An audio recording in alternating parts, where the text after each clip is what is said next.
Well, I think, it is extremely damaging to let down people who are so important in your country from every point of view.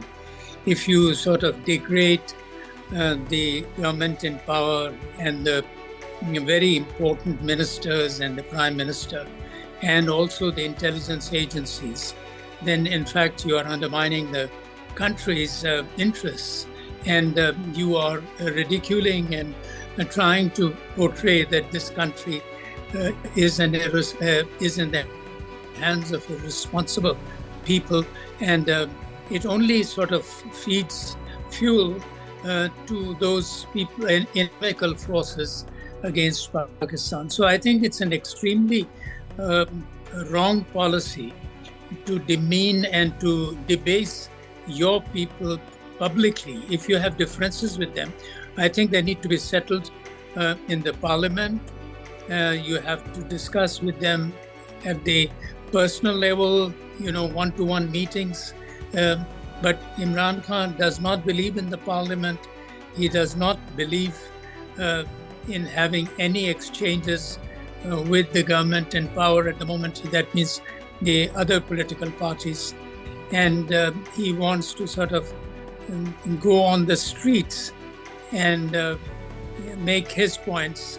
It may be sort of attracting a very large cross-section of the people, but ultimately I think he'll have to realize that as a very responsible and an extremely important leader with a very large following, which is a great asset, which may be a cause of envy for his opponents, but the fact remains that he could truly capitalize his popularity and his experience in the interest of the country rather than belittling his opponents and also a very important institution, the military.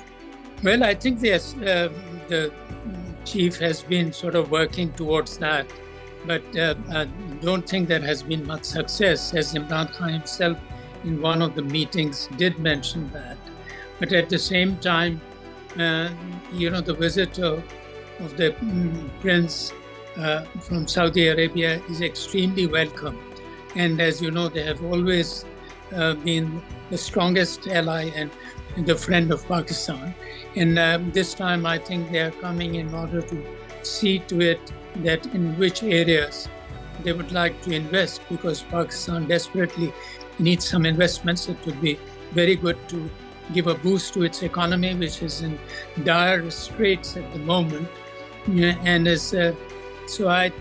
think it will also help in sort of creating an environment where when the Saudis invest, then the other countries, especially of the Middle East, may also think in terms of investing in Pakistan. So I think his visit will be is very important, and we will see as to how it goes.